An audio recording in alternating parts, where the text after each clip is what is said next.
Pagi hari Sabtu, Pasar Teratai, pasar terbesar di kota kecil pinggir sungai, sudah penuh sesak seperti biasa. Suara golok memotong daging yang beradu keras, berpadu dengan bunyi bip-bip dari timbangan digital, menciptakan harmoni riuh yang sudah akrab di telinga para pedagang. Aroma daging segar, ikan, sayur mayur, serta saus ikan bercampur menjadi bau khas pasar yang telah begitu melekat dalam kehidupan warga, sampai-sampai tak ada lagi yang merasa terganggu. Di deretan tengah pasar, lapak daging nomor 17 selalu dipenuhi pembeli. Pemiliknya, Bu Nani, perempuan gesit berusia lebih dari 50 tahun, dikenal ramah dan cerewet, selalu menyapa orang dengan tawarnya. Semua orang di pasar Teratai memuji tangannya yang cekatan, timbangannya yang tepat, dan tutur katanya yang lembut. Suaminya telah lama meninggal, 2 anak lelakinya merantau ke Jakarta. 1 bekerja sebagai kuli bangunan, 1 lagi sebagai pengemudi ojek daring. Ia hidup sendiri di rumah kecil tak sampai 100 meter dari pasar. Siang berjualan daging, malam memasak nasi untuk mendoakan mendiang suami. Lalu tidur lebih awal. Hidupnya tampak tenang, seperti kebanyakan pedagang lain. Namun pagi itu ada sesuatu yang ganjil. Sekitar pukul 6:30, Mbak Heni, penjual sayur di lapak sebelah, tiba-tiba mengerutkan kening. Bu Nani, daging sapi ibu hari ini, kok baunya aneh ya, amis banget. Bu Nani yang sedang memotong iga menatap dan tersenyum. Amis gimana? Mbak, saya baru ambil dari RPH Damai pagi-pagi tadi. Dagingnya masih segar sekali kok. Mbak Heni hanya mengernyit, lalu berbalik tanpa bicara lagi. Tetapi beberapa pembeli yang lewat mulai berbisik-bisik, dagingnya merahnya aneh. Ya lihat tulangnya deh, kok tipis dan bulat, bukan seperti tulang sapi biasanya. Jangan-jangan sapi sakit. Wajah Bu Nani sedikit pucat. Ia cepat-cepat membungkus pesanan pembeli, meski matanya tampak gelisah. Dari tumpukan es batu, tampak sekelebat tulang berwarna pucat. Ada yang kecil seukuran pergelangan tangan anak. Ada yang pipih tanpa sumsum. Orang yang jeli saja bisa menyadari keanehan itu. Sekitar pukul 8, seorang pria parubaya berhenti di depan lapaknya Pak Fajar, pemilik warung soto tulang di ujung gang, pelanggan tetap yang sudah 20 tahun merebus tulang sapi untuk kuah. Ia mengambil 1 potong tulang, menatap lekat, lalu mengerutkan dahi. Bu Nani, tulang ini aneh banget, nggak ada sendinya. Don enteng sekali. Bu Nani tersenyum kaku. Mungkin sapinya kurus? Pak, katanya dari RPH, ini sapi perah yang sudah tua. Pak Fajar menggeleng pelan. Saya sudah 20 tahun merebus tulang, belum pernah lihat yang begini. Ia menaruh tulang itu, lalu pergi sambil bergumam. Bisik-bisik pun menyebar cepat di seluruh pasar. Menjelang siang, kabar tentang tulang sapi aneh di lapak 17 sudah sampai ke telinga pengelola pasar. Tim pengawasan keamanan pangan berkeliling melakukan pemeriksaan rutin. Lani, petugas muda yang baru ditempatkan di wilayah itu, berhenti di depan lapak Bu Nani. Bu, boleh saya periksa asal dagingnya pagi ini, katanya sopan. Bu Nani sempat tertegun, namun tetap tenang membuka buku catatan pengiriman dan menunjukkan faktur dari RPH Damai, tempat langganannya. Lani menulis, lalu mengambil sampel daging dan tulang, memasukkannya ke kantong plastik bersegel. Saya bawa untuk tes cepat di laboratorium. Bu, ucapnya lembut. Bu Nani mengangguk, mencoba tersenyum, tapi tangannya bergetar halus. Begitu Lani pergi. Bu Nani menunduk mengambil sepotong tulang yang jatuh di lantai. Tulang itu masih menempel gigi kecil di ujungnya. Wajahnya mendadak memutih. Ia menoleh cepat, lalu menyelipkan tulang itu ke dalam karung sampah di belakang, menutupinya dengan terpal. Tak ada yang memperhatikan kecuali Mbak Heni, yang terpaku di tempat. Hatinya dihantui firasat buruk. Menjelang sore, pasar mulai sepi. Bu Nani membereskan dagangannya, mengenakan sarung tangan, dan memasukkan sisa tulang ke dalam karung untuk direbus membersihkan lantai nanti malam. Tapi ketika hendak keluar lewat pintu belakang, terdengar suara ramah memanggil. Bu Nani. Sebentar ja. Itu Ibda Rahman, polisi wilayah setempat. Ia tersenyum sopan. Ada laporan soal bau amis dari lapak ibu? Boleh saya periksa sebentar? Bu Nani berusaha tersenyum. Silakan. Pak. Mungkin karena udara panas saja. Rahman membuka karung, keningnya langsung berkerut. Beberapa potong tulang tampak dipotong kasar. Tak seperti hasil potongan tukang jagal. Salah satunya kecil, bulat, dan retak di tengah mirip tulang paha manusia. Ibu beli dari mana? Ia bertanya pelan. Dari RPG Damai. Seperti biasa. Pak. Rahman mengangguk, lalu berkata lembut, untuk sementara jangan jual daging dari kiriman ini dulu ya. Bu, kami akan cek lebih lanjut. Setelah ia pergi, Bu Nani berdiri terpaku. Peluh dingin menetes di punggungnya. Malam itu, di rumah kecilnya di ujung gang, ia duduk di samping panci air mendidih, mencuci tangan berulang kali. Di sudut ruangan, 2 karung tulang masih tergeletak diam. Angin malam berdesir lewat rumpun pisang di belakang rumah. Bulan sabit menggantung samar, lalu terdengar ketukan di pintu. Bu Nani. Buka pintunya. Saya Heni. Bu Nani mengusap tangannya. Berjalan membuka. Di hadapan pintu berdiri Mbak Heni. Memegang kantong plastik kecil. Tadi pagi saya lihat ibu mengambil tulang yang ada giginya. Saya bawa pulang. Tadinya mau lapor pengelola pasar. Tapi saya pikir tanya ibu dulu. Bu Nani menatap kantong itu. Wajahnya pucat pasi. Di dalamnya, sepotong tulang putih dengan gigi kecil menempel jelas sekali gigi manusia. Tolong, Bu, jelaskan. Ini apa? Suara Heni pelan tapi tegas. Bu Nani gemetar. Suaranya serak. Saya nggak tahu. Sungguh. Saya nggak tahu. RPH kirim bagaimana. Saya jual begitu. Tapi kenapa di tulang sapi bisa ada gigi manusia? Keduanya terdiam. Angin di luar berhembus kencang, membuat daun pintu berderak keras. Mbak Heni menelan ludah. Besok saya harus lapor polisi. Ini nggak wajar. Bu, jangan lapor, seru Bu Nani. Lututnya goyah. Air mata menetes. Saya takut. Mbak, kalau mereka tahu saya ngomong, saya bisa mati. Mereka, siapa mereka? Bu Nani tak menjawab. Hanya menggigil hebat. Lalu menangis terseduh.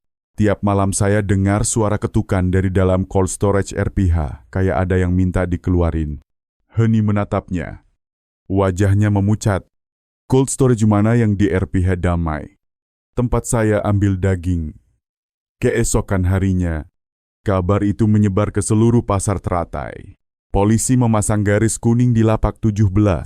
Orang-orang bergosip, ada yang bilang Bu Nani membeli daging busuk.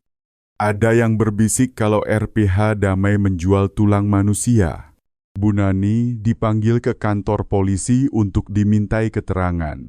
Mbak Heni, sebagai saksi, ikut diminta hadir. Di ruang interogasi, Ibda Rahman membuka segel plastik berisi tulang bergigi yang diserahkan Heni. Menurut hasil awal tim forensik, katanya perlahan, ini bukan tulang sapi, ini tulang manusia, perempuan dewasa. Meninggal sekitar 1 minggu lalu. Ruangan hening. Udara seakan menebal. Bu Nani menangis. Tangannya gemetar. Saya nggak bunuh siapa-siapa. Saya cuma jual daging dari RPH. Siapa yang mengantar daging ke Ibu Toni? Pekerja di sana. Dia yang biasa kirim. Pakai faktur resmi ada. Tapi kemarin dia bilang kehilangan kertasnya. Nanti diganti.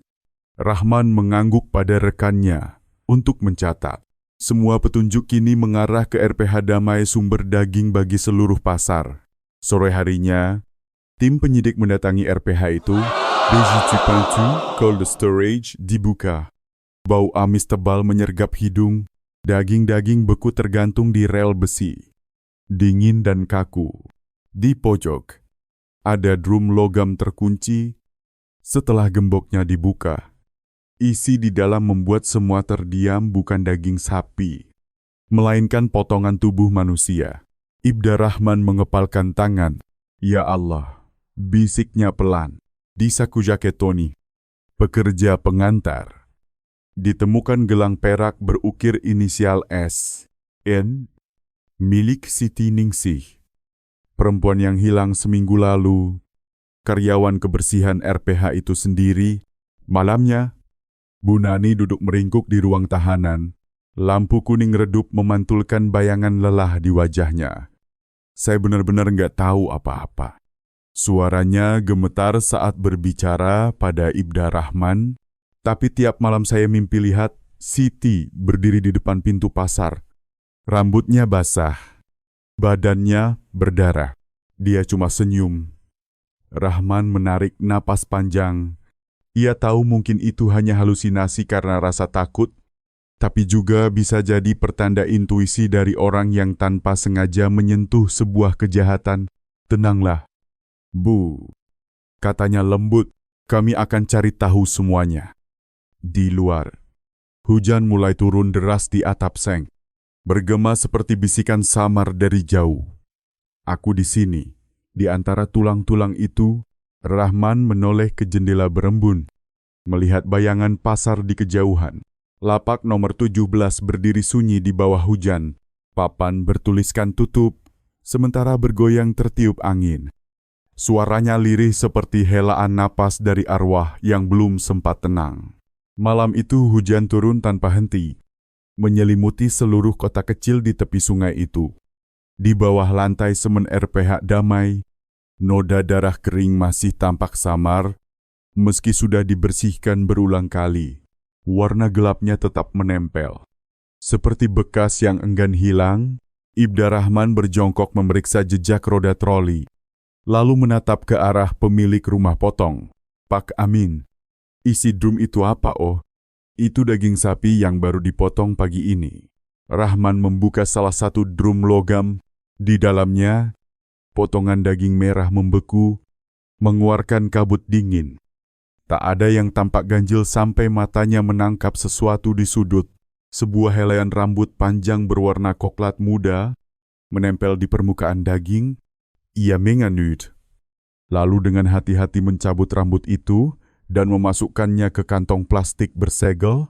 Nanti saya kirim untuk uji DNA. Katanya datar. Pak Amin memaksakan senyum. Mungkin rambutnya Siti Ningsih yang dulu masih nyangkut di situ. Pak, soalnya dia yang biasa bersihin ruangan. Rahman menatapnya tajam. Dingin. Kita lihat nanti. Sorry tuh. Mbak Heni dipanggil untuk dimintai keterangan tambahan. Ia bercerita dengan suara gemetar. Mengingat kembali malam ketika menemukan tulang bergigi, saya lihat Bu Nani ketakutan sekali. Mukanya putih. Dia terus mohon supaya jangan lapor polisi. Katanya kalau mereka tahu, dia bisa mati. Rahman bertanya pelan. Siapa yang dimaksud mereka saya nggak tahu. Pak, tapi saya ingat Bu Nani bilang, orang-orang di RPH itu menyeramkan. Katanya tiap malam mereka motong sesuatu yang nggak pernah dicatat di buku produksi.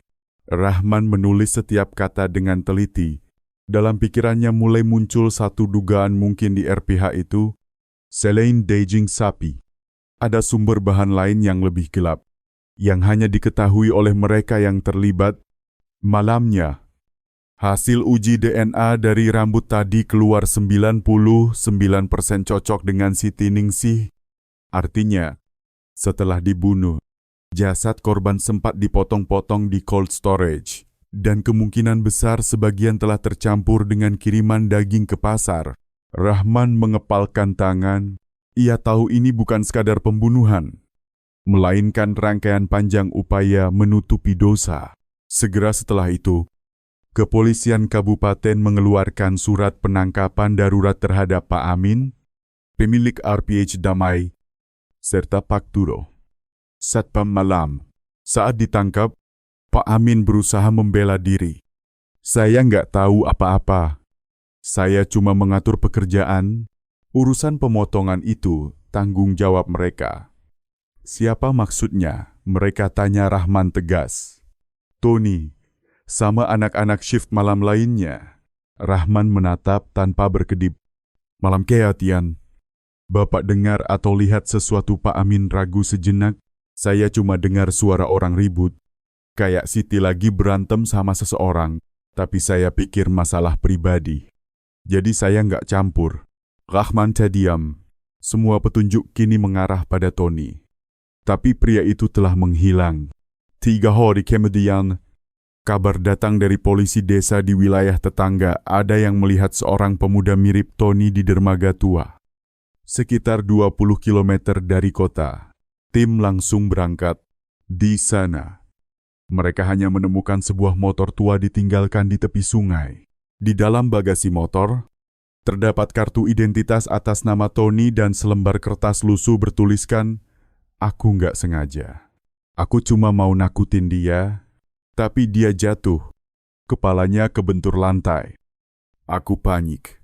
Aku takut. Di bawah tulisan itu, terdapat bercak darah kering.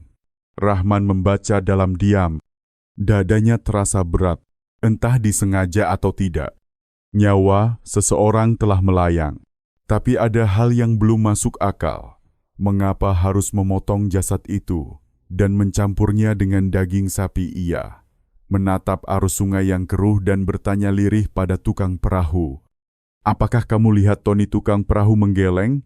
Tadi malam ada orang pakai jas hujan hitam naik perahu mesin ke tengah sungai. Tapi nggak balik lagi. Rahman memandang permukaan air yang beriak perlahan. Seolah-olah sungai itu tengah menelan rahasia seorang arwah gelisah. 3 hari kemudian, jasad Tony ditemukan tersangkut di akar pohon di tepi sungai. 10 km dari dermaga. Laporan forensik menyatakan ia meninggal karena tenggelam. Waktu kematian sesuai dengan malam pelariannya. Di saku bahunya, ditemukan ponsel dengan beberapa pesan yang belum sempat terkirim. Salah satunya ditujukan kepada Pak Amin. Saya nggak sengaja. Pak, sekarang gimana? Dia udah mati. Tolong bantu biar nggak ada yang tahu. Saya takut pesan lain dikirim ke nomor tanpa nama. Kita nggak bisa terus begini. Kali ini pasti ketahuan. Rahman membaca pesan itu berulang kali. Hatinya bergetar. Berarti kasus ini bukan yang pertama. Keesokan siangnya, ia bersama Ibtu Doni kembali ke RPH Damai, menelusuri ulang seluruh dokumen produksi. Setelah berjam-jam diam, seorang mantan karyawan bernama Hani akhirnya bicara dengan suara bergetar. Sebetulnya, ini bukan pertama kali ada orang hilang. Pak, 2 bulan lalu ada Pak Basu, kurir malam. Setelah mabuk, dia hilang begitu saja. Semua kira dia kabur ke kota lain, tapi setelah lihat kasus ini, saya takut banget. Soalnya malam itu Pak Amin dan Tony juga jaga shift malam. Ruangan mendadak sunyi. Rahman menatap Doni, lalu berkata pelan, "Kalau begitu, mereka berdua mungkin juga mengubur jasad Pak Basu, seperti yang mereka lakukan pada Siti." Sore harinya, tim penggali dikerahkan ke belakang RPH. Begitu alat berat mulai menembus tanah, bau busuk menusuk menyembur dari bawah. Tak lama, mereka menemukan fragmen tulang manusia, tercampur dengan tulang sapi yang sudah hancur dan membusuk. Ibda Rahman berdiri kaku. Bulu kuduknya meremang. Ia sadar bertonton daging dan tulang dari tempat ini telah tersebar ke berbagai pasar. Siapa yang tahu berapa banyak potongan tulang manusia yang pernah ikut dimasak dalam sup warga pasar teratai malam itu? Ia kembali ke pasar. Lapak nomor 17 masih tertutup rapat. Papan bertuliskan, dalam penyelidikan bergoyang ditiup angin. Bu Nani kini masih ditahan. Tubuhnya lemah. Pikirannya kacau. Rahman berdiri lama di depan lapak itu, mendengarkan hembusan angin bercampur bau amis samar. Ia teringat wajah Bu Nani, seorang perempuan jujur yang terjebak karena kepercayaan buta. Di kejauhan, orang-orang masih berbisik. Seorang nenek berkata pelan, "Beberapa malam ini saya lewat sini. Bau amisnya masih ada, kayak ada yang nyuci daging." Lelaki tua di sampingnya menjawab, "Siapa yang berani masuk ke sini lagi? Mungkin arwah Siti belum tenang." Rahman menatap lampu jalan yang berpendar kuning di atas jalan basah. Dalam dadanya muncul rasa getir perasaan ketika seseorang menatap wajah kejahatan yang sudah padam, tapi bayangannya masih tertinggal. "Suatu hari," bisiknya, "aku akan bongkar semuanya." Malam itu juga, di rumah Pak Amin, tim penyidik menemukan buku catatan kecil di balik lemari. Di dalamnya tercatat puluhan batch daging bertanda khusus dengan kode huruf aneh. Di baris terakhir tertulis batch N, 45 kg, kirim ke pasar teratai. Bu Nani penerima. Rahman membaca dengan wajah beku. Ia tahu batch N itu pasti kiriman yang berisi bagian tubuh Siti Ningsih. Tapi di bawah catatan itu, dengan tinta merah samar, ada tulisan lain tiap malam. Ada suara ketukan dari dalam cold storage. Kalau besok masih ada, aku harus buat ritual.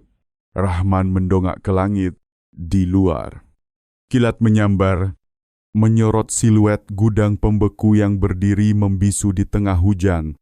Dari dalam bangunan itu, samar-samar terdengar bunyi tok, tok, tok, peleng, berulang, seperti seseorang yang masih berusaha mengetuk dari balik dinginnya baja. Rahman menggigil. Ia tahu kasus ini belum selesai. Masih ada sesuatu di RPH Damai, sesuatu yang tak berani disebut oleh orang hidup, dan belum bisa pergi dari dunia orang mati. Meskipun sudah berlalu beberapa hari, bekas itu belum juga lenyap seluruhnya. Suara ketukan kembali terdengar. Kali ini lebih cepat. Menghentak dan beruntun, tok, tok, tok, tok. Ibderrahman tersentak. Jantungnya menghentak kencang. Ia menekan tombol handi Toki dan berucap tegas, "Buka sekarang, saya perlu membongkar segel." Begitu pintu cold storage didorong, gelombang hawa beku menyembur. Putih berasap. Di dalam, hanya ada beberapa drum logam kosong dan bercak darah kering yang masih menempel di dinding baja. Saat ia mendekat, sorot senter menyingkap goresan tulisan yang kabur di permukaan baja. "Aku tidak ingin mati." Huruf-huruf itu kompang-camping, jelas tercakar dengan kuku. Sebagian masih berlumur darah menghitam. Rahman membeku di tempat. Ia mengerti kemungkinan Siti Ningsih belum benar-benar meninggal saat dimasukkan ke ruang beku itu. Ia sempat sadar dalam gelap, dan dengan sisa tenaga, menggoreskan kalimat tersebut sebelum napasnya habis. Rahman memalingkan wajah, menahan keterkejutan yang naik ke tenggorokan. Di kepalanya seakan terdengar desah napas seorang gadis bayangan yang terlalu nyata hingga membuat bulu kuduknya berdiri. Keesokan paginya, Rahman melaporkan temuan itu kepada atasan. Ibtu Doni terdiam lama lalu berkata pelan, "Kalau benar seperti yang kamu sampaikan, ini bukan lagi kelalaian yang berujung maut. Ini pembunuhan yang disengaja, dengan upaya penutupan jejak yang sangat keji." Rahman mengangguk. Kita perlu menghadapkan Pak Amin lagi pada pemeriksaan putaran kedua. Saat mendengar tentang tulisan "Aku tidak ingin mati", Pak Amin ambruk menelungkup di meja. Air matanya jatuh. "Saya salah. Saya takut. Saya cuma ingin menutupnya supaya usaha tidak hancur. Saya tidak tahu dia masih hidup." "Jelaskan." Ayar Rahman datar. "Dia tersekat. Malam itu Tony bilang, dia sudah mati. Aku percaya saja. Aku takut polisi datang, takut RPH ditutup. Jadi aku bilang, lakukan apapun agar semuanya lenyap. Saya tidak tahu, ternyata dia sempat sadar di cold storage." Ruangan menjadi hening pekat. Rahman memejamkan mata, menenangkan diri. Ia tak menyangka ketakutan seorang manusia bisa berubah setega itu. Dengan pengakuan tersebut, berkas perkara pada dasarnya lengkap. Tony pelaku yang menyebabkan kematian telah bunuh diri. Lukman sebagai kaki tangan dalam upaya menyembunyikan kejahatan dituntut. Pak Amin pengendali tidak langsung bertanggung jawab pidana. Bu Nani dan Mbak Heni saksi kunci dinyatakan tidak bersalah. Namun bagi Rahman, perkara ini belum sungguh-sungguh usai. Malam itu, ia kembali ke RPH Damai untuk terakhir kalinya. Membawa sebungkus dupa, ia menaruhnya di depan pintu cold storage dan berdoa lirih. Kalau kamu, Seti, masih gelisah, tenanglah. Kebenaran sudah tersingkap. Api dupa menyala merah, mengirim wangi harum tipis. Angin mengusap pelan, membuat daun pintu bergetar. Dari kedalaman ruang beku, Rahman mendengar sebuah ketukan terakhir, lembut dan lambat, seperti salam perpisahan. Cok-cok, ia menunduk panjang, mengembuskan napas berat. Cahaya bulan menimpa halaman yang basah, memantulkan bayangan sosoknya menyatu dengan bayang-bayang gudang beku. Dua siluet berdiri berdampingan, diam dalam malam. Sebulan kemudian, Pasar Teratai berdenyut lagi. Lapak daging nomor 17 kembali buka, namun pemiliknya sudah orang lain. Bu Nani setelah dinyatakan bersih dari sangkaan pulang kampung untuk tinggal bersama anak. Warga tetap enggan menyebut-nyebut perkara itu. Tetapi setiap kali ada orang memotong tulang dan bau amis menyengat menguar, selalu saja ada yang berbisik. Aromanya mengingatkan lapak Bu Nani dulu. Lalu semua memilih diam.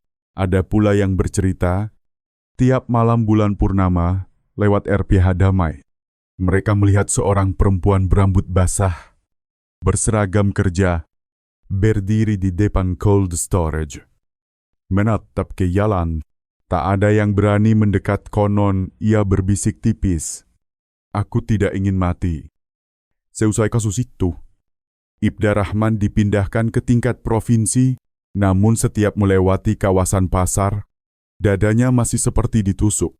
Bunyi ketukan tok-tok seolah terus mengiringi langkahnya, mengingatkan bahwa terkadang kejahatan tidak berawal dari niat membunuh, melainkan dari diamnya orang-orang. Ia menghentikan motor, memandang lapak yang kini ramai. Aroma daging segar bercampur denting pisau yang beradu. Hidup bergerak lagi, tetapi bagi mereka yang menyaksikan, bau amis pada tahun itu tak akan pernah pudar. Hujan musim panas telah benar-benar surut. Langit Pasar Teratai kembali jernih, seolah tak pernah ada apa-apa. Namun bagi warga sekitar RPH Damai, seakan masih ada dingin yang bersembunyi di udara. Mereka bilang, meski gudang beku sudah disegel, tiap malam saat lewat, terdengar tetes air yang jatuh pelan dan seulas bau amis yang aneh sekali terhirup. Sulit dilupakan, Rahman kini bertugas di Direktorat Reserse Kriminal tingkat provinsi. Tetapi dalam benaknya, perkara tulang manusia yang tercampur tulang sapi belum benar-benar berakhir. Suatu sore, teleponnya berdering. Pak Hadi, pensiunan yang tinggal di belakang pasar, berbicara dengan suara bergetar. "Rahman ya, saya tahu sesuatu tentang RPH itu.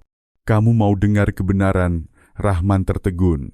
Maksud bapak tempat itu dari dulu tidak semestinya dipakai untuk rumah potong. Keesokan hari, Rahman kembali ke Pasar Teratai dan mendatangi rumah Pak Hadi, sebuah rumah kecil di gang sempit. Dindingnya penuh piagam dan lencana tua. Usia Pak Hadi sudah melewati 70, rambutnya putih, tapi matanya bening. Setelah menuang teh, ia bercerita perlahan, sebelum tahun 1985. Itu bukan pasar, itu bekas pemakaman desa Tanjung Putri. Rahman tersentak. Pemakaman iya. Waktu direlokasi, penggalian dilakukan asal-asalan. Makam tak bernama ditimbun begitu saja. Tidak ada pendataan yang rapi.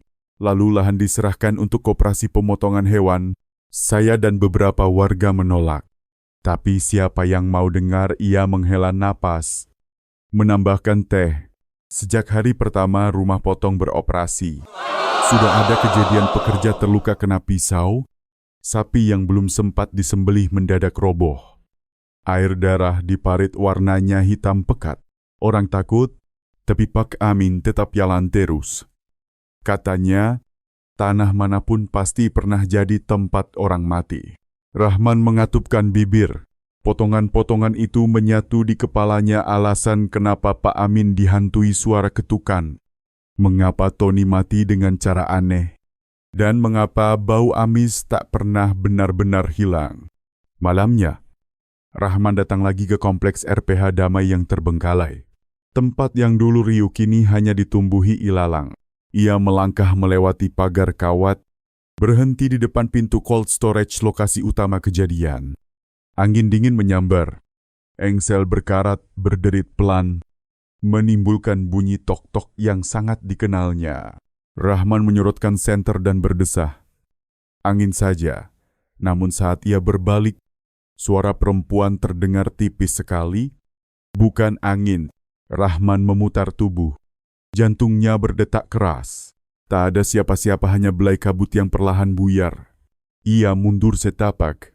Dalam cahaya bulan yang sayup, tampak siluet seorang perempuan berdiri rapat pada pintu cold storage, rambut panjang. Seragam kerja basah kuyup. Ia mengangkat wajah. Matanya pias. Bibirnya bergetar. Aku tidak ingin mati. Bayangan itu larut seperti asap. Rahman terduduk. Lututnya lemas menyentuh tanah. Ia tak pernah percaya pada hantu. Tapi momen itu terasa terlalu nyata, dinginnya seperti menembus kulit. Paginya, di kantor kecamatan, seorang petugas pertanahan sepuh menggeleng saat mendengar nama RPH. Beberapa tahun lalu, waktu gali pondasi dapur baru, kami menemukan tulang, kebanyakan tulang leher dan tangan. Karena takut ribut, tulang-tulang itu ditimbun lagi di belakang. Persisnya di mana, tanya Rahman. Di tempat cold storage sekarang. Jawaban itu membuat punggung Rahman merinding. Ia teringat laporan forensik tulang manusia yang tercampur dalam daging, kebanyakan tulang kecil. Dengan tanda benturan sebelum kematian. Mungkinkah sebagian bukan milik Siti Ningsih, melainkan dari makam-makam lama malam itu? Rahman membuka berkas forensik lama dan membandingkan sampel DNA satu persatu. Hasilnya membuatnya terhenyak. Dari satu kiriman daging yang disita, 70% cocok dengan Siti Ningsih, 30% sisanya milik perempuan lain. Meninggal lebih dari 30 tahun yang lalu. Ia duduk lama, tertegun. Siti, korban masa kini, rupanya bersekutu dengan seseorang dari masa lampau. Rahman mengajukan izin penggalian ulang lahan di belakang cold storage. Lokasi yang disebut-sebut sebagai tempat tulang lama dikubur kembali. Pagi itu mendung. Kabut turun tebal. Tim ekskavasi darurat mulai bekerja. Setelah beberapa jam, mereka menemukan sebuah makam kecil tanpa nisan. Hanya ditutup papan kayu lapuk. Saat dibuka, di dalamnya ada tulang belulang seorang perempuan terbalut kain seragam kerja merah tua yang sudah pudar. Di sisinya tergeletak gelang perak bertuliskan huruf H dan N. Rahman tersika. Inisial itu sama dengan kode badge HN pada buku ekspedisi yang pernah ditandatangani Pak Amin pada tahun pertama RPH berdiri. Ia buru-buru menelusuri arsip lama. Kiriman perdana tahun 1987 berkode HN pernah dikembalikan karena bau aneh. Namun tidak pernah diselidiki, sekadar dicatat kemungkinan salah penyimpanan. Rasa dingin merayap dari tulang punggung Rahman, barangkali sejak hari pertama. Sesuatu sudah menempel di tempat itu. Gelang tersebut dibawa ke laboratorium. Identifikasinya menunjukkan model dekade 1980. Lazim dipakai perempuan pekerja pabrik pangan saat itu. Seorang pejabat senior melihat foto gelang dan berkata, "Dulu pabrik daging Sejahtera bagi-bagi gelang seperti ini untuk pekerja perempuan." Dengan inisial nama, Rahman segera menelusuri arsip pabrik tempat Pak Amin pernah bekerja sebagai insinyur. Hasilnya mencengangkan tahun 1985.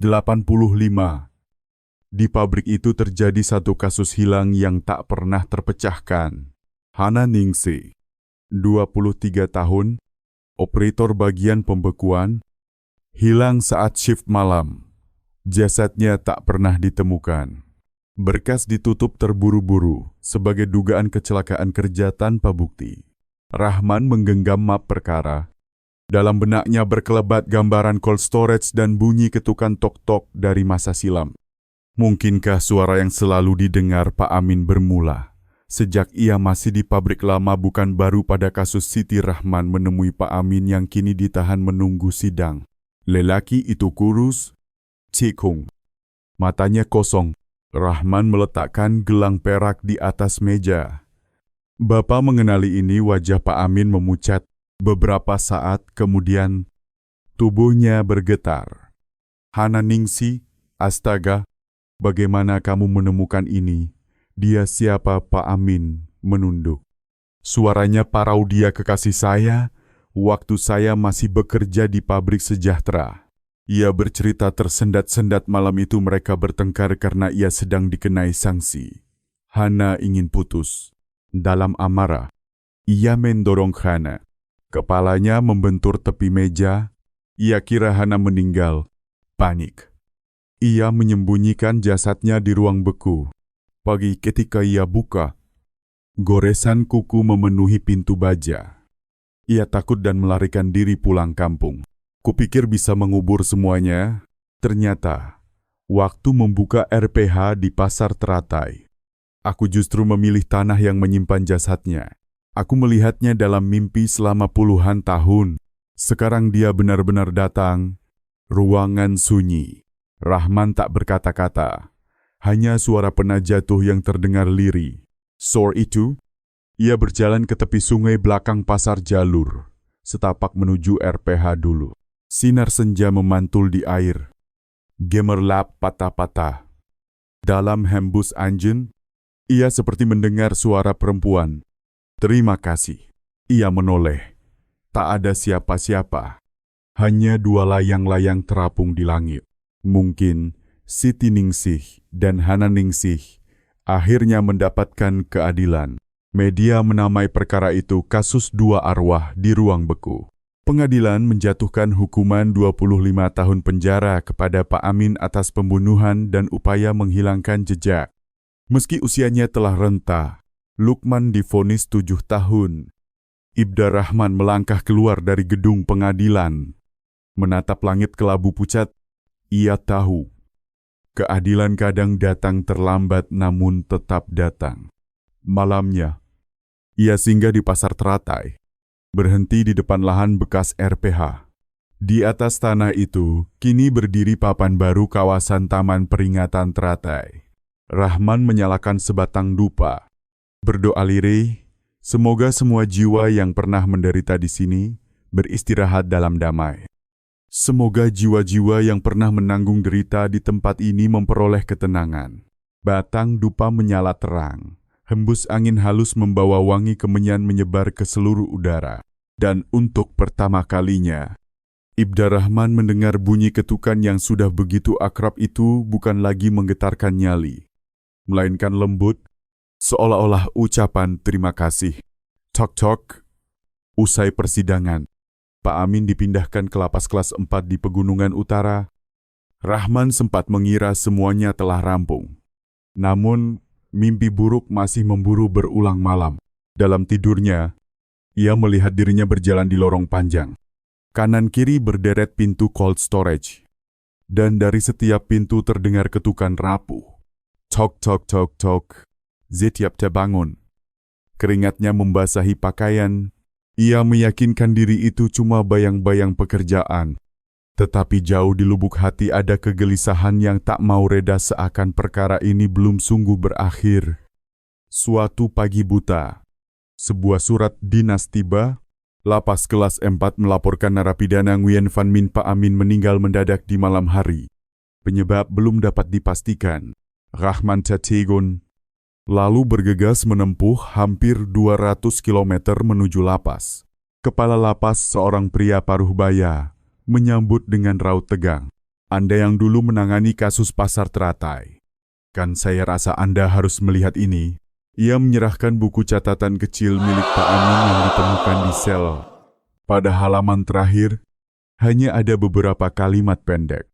Ditulis dengan pensil dan goresan tak rapi. Setiap malam dia mengetuk pintu.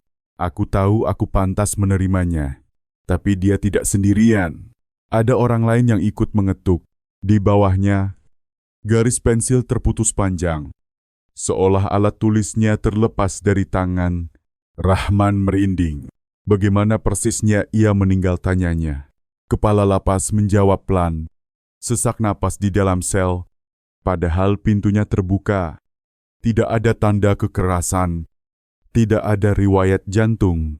Hanya ada bekas darah melebar di lantai. Membentuk 3 jejak ujung jari mengarah ke jendela. Dalam perjalanan pulang, hujan gerimis merayap di kaca jendela. Rahman duduk di warung pinggir jalan, menatap air yang mengalir deras dari atap. Kalimat itu berputar-putar di kepalanya. Dia tidak sendirian. Kalau Hana Ningsih dan Siti Ningsih sudah mendapatkan keadilan, lalu siapakah sosok lainnya? Mungkinkah masih ada arwah yang belum ditemukan? Ia membuka berkas perkara sekali lagi. Menelusuri butir demi butir. Tiba-tiba ia menyadari dalam daftar pekerja shift malam pada hari Siti hilang. Ada nama Wiwik tercatat izin sakit, tetapi tak pernah kembali bekerja. Ditelusuri lebih jauh. Tidak ada rekam medis. Tidak ada surat pengunduran diri. Tidak ada alamat keluarga seorang pekerja yang lenyap tanpa jejak. Rahman mendatangi Mbak Heni, rekan lapak Bu Nani. Begitu nama Wiwik disebut, Heni termenung. Anak itu pendiam, kalau masuk shift malam. Pernah saya lihat dia menangis di belakang RPH. Katanya Tony suka menggoda. Habis kasus Siti, tak ada yang melihat dia lagi. Saya kira pulang kampung. Dia asalnya di mana, tanya Rahman. Katanya dari pegunungan di timur, tapi saya kurang yakin. Dia pemalu. Selalu menunduk. Rahman mengangguk. Semakin didengar, semakin terasa aroma misteri yang baru terbuka.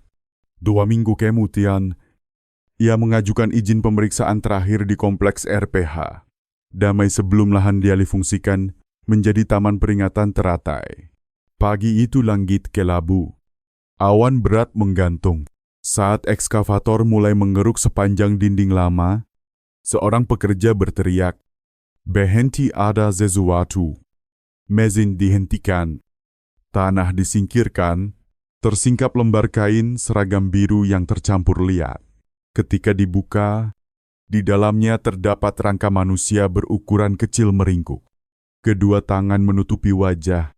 Di saku jaketnya masih terselip kartu nama berkarat Wiwik, RPH Damai. Sunyi menelapak.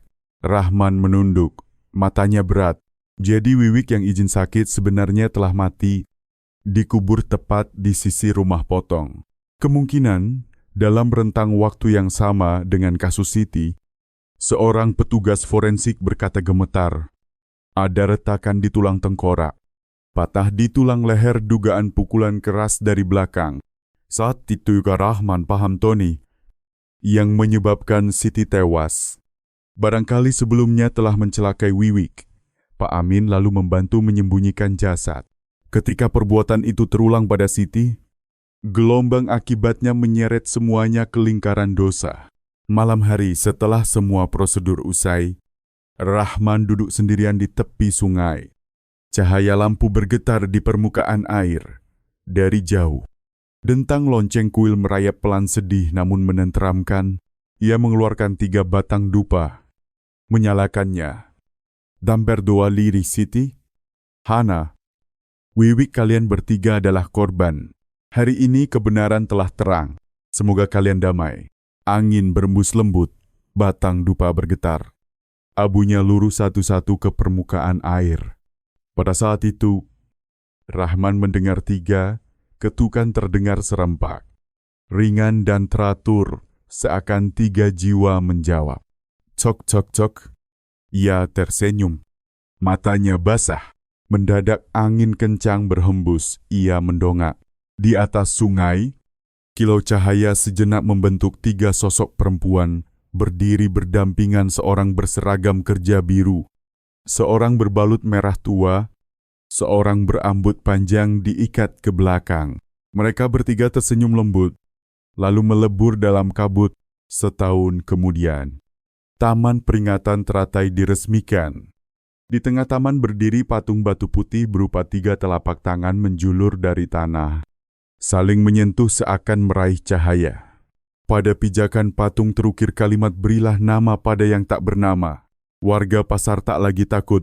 Mereka berkata, setiap kali langit hendak hujan, terdengar ketukan lembut dari bawah tanah seperti detak jantung tanah yang hidup kembali. Ibda Rahman, yang kini naik pangkat menjadi sering menyambangi tempat itu.